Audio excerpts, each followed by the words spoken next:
Hello বন্ধুরা, welcome back to my new another video. তো বন্ধুরা, আজকে আমি যে ভিডিওটি নিয়ে এসেছি সেটা হচ্ছে আপনাদের কমেন্টের ভিত্তিতে। আসলে কালকে আপনি আমাদেরকে অজস্র পরিমাণ কমেন্ট করেছেন আপনারা, যে কমেন্টগুলোর ভিত্তিতে আজকে এই ভিডিওটা নিয়ে হাজির হয়েছি।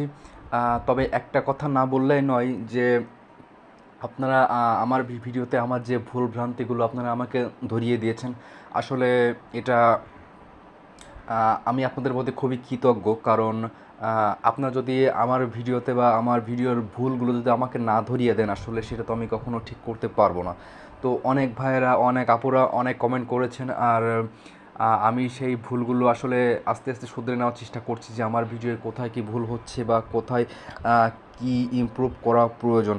তো আজকে যে কমেন্টগুলো এসেছে আমার চ্যানেলে, তো সে কমেন্টগুলো হচ্ছে যে অনেকের যে OEX যে অ্যাপসটা আছে সেটায় ইমেল ভুল দেওয়ার কারণে তাদের ভুল ইমেল ভেরিফিকেশন হয়েছে। আসলে সেটা আসলে কী, সেটা যদি আপনাদেরকে আমি দেখাই, তাহলে আমাদের চলে যেতে হবে টোটালি OEX অ্যাপসের ভিতরে। তো আমি এখন OEX অ্যাপসের ভিতরে প্রবেশ করছি। তো অ্যাপসটি লোডিং নিচ্ছে। তো আমি এখন সাইন ইনে ক্লিক করে আমি এখানে পাসওয়ার্ডটা দিয়ে দিচ্ছি। তো আমরা এখন চলে এসেছি OEX অ্যাপসের ভিতরে। তো আমরা এখন ক্লিক করব মিশন অপশনে। তো মিশন অপশনে ক্লিক করার পরে আমরা যদি এখন মিশন ইতে ক্লিক করি, তাহলে এখানে আমরা দেখতে পারবো যে আমাদের ইমেলটা ভেরিফিকেশন হয়ে আছে এখানে। তো এখন যে বিষয়টা হচ্ছে, এই যে ইমেলটা, এটা অনেকে ভুল ইমেল দিয়েছেন, যে তাদের যে সাতোশি অ্যাপসের যে ইমেলটা আছে সেটা তারা ভুল দিয়েছেন। ভুল বলতে হচ্ছে অন্য একটা ইমেল দিয়েছেন এখানে। তো এটার কারণে তাদের ওই ভুল ইমেলটা এখানে ভেরিফিকেশন হয়ে গিয়েছে, কিন্তু সাতোশি অ্যাপসের যে ইমেলটা সেটা এখানে ভেরিফিকেশন হয়নি। তো এটা নিয়ে আমার মনে হয় না বেশি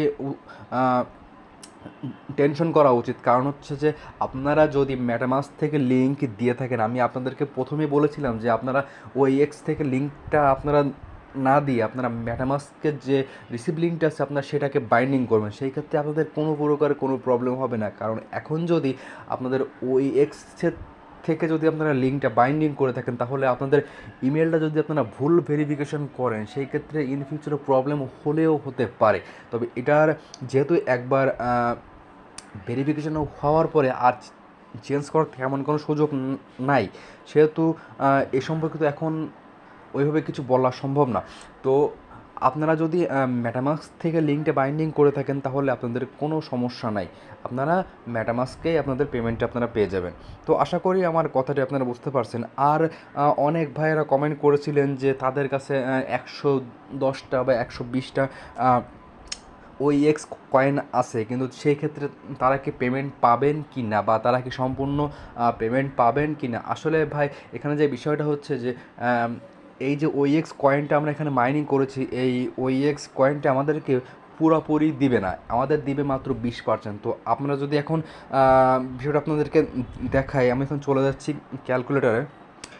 তো বিষয়টা হচ্ছে, যদি আপনাদের কাছে যদি 150টা OEX কয়েন থাকে, তাহলে এটাকে যদি 20% করা হয়, তাহলে আপনি পাবেন 30টা OEX কয়েন। এখন এই 30টা OEX কয়েন হচ্ছে আপনি সেল করতে পারবেন ইমিডিয়েটলি। তো বিষয়টা হচ্ছে এইটা, যে আপনি পুরোপুরি OEX কয়েনগুলো পাবেন না। আপনি যতগুলো মাইনিং করেছেন সবগুলো কয়েন আপনারা এখান থেকে পাবেন না একবারে। তো এখন যে বিষয়টা হচ্ছে, যে অনেকেই বলছে যে OEX এর প্রাইস কী হতে পারে।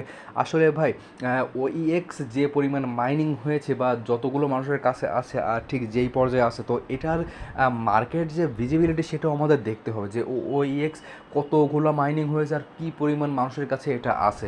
এখন যদি OEX আমরা যখন সাতাশে কোর মাইনিং করেছিলাম, তখন আমাদের যারা রেফার করে নাই, তারা প্রায় 28 দিন 29 দিন পর একটা কয়েন পেত। আর যারা রেফার করেছিল তারা প্রায় 2 দিন বা 3 দিন পর একটা করে কয়েন পেত। তো এখন যে বিষয়টা হচ্ছে, যে ওই যে কয়েনটা ছিল, ওটা ছিল মানে মোস্ট ভ্যালুয়েবল কয়েন। তো ওটার যে মার্কেট ভ্যালুটা ছিল, ওটা ছিল খুবই কম। সেই তুলনায় ওটা $6 লিস্টেড হয়েছিল। তবে আমাদের এখন দেখতে হবে যে OEX যে কয়েনটা আছে, এটার মার্কেট ভ্যালুয়েশন কত।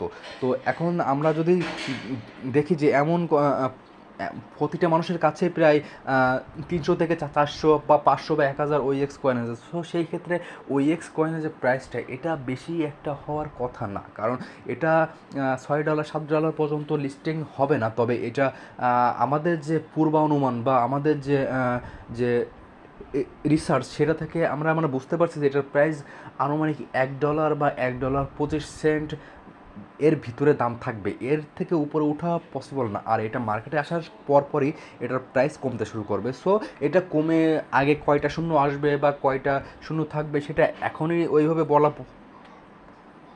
পসিবল না। তবে প্রাইসটা এই রেঞ্জের ভিতরেই থাকবে, এর থেকে উপরে ওঠার কোনো পসিবিলিটি নেই।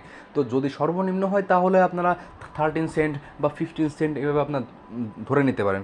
তো আশা করি কথাগুলো বুঝতে পারছেন। আর আসলে আপনাদের কমেন্টের জন্য আসলে আমি অনেকই কৃতজ্ঞ, কারণ আসলে আমার ভিডিওতে অনেক প্রবলেম ছিল বা আমার ভিডিওতে অনেক সমস্যা ছিল। আর সত্যি কথা বলতে হচ্ছে আমি কথা বলতে গেলে আমার কথা একটু বেঁধে যায়। তো এটা আসলে আমার না, অনেকে অনেক বাজে মন্তব্য করেছেন যে আপনার কথা বোঝা যায় না। আসলে ভাই আমি আমার সাধ্যমতো এবার থেকে চেষ্টা করব আমার কথাটা আরও ক্লিয়ার করার জন্য, যাতে আপনাদের বুঝতে কোনো রকম কোনো অসুবিধা না হয়।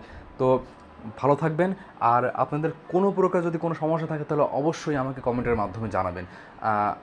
আপনাদের কাছে আমাদের এইটুকু চাওয়া। আর ভিডিওটি ভালো লাগলে অবশ্যই একটা লাইক দিবেন, সাবস্ক্রাইব করবেন, আমাদের সাথে থাকবেন। ধন্যবাদ।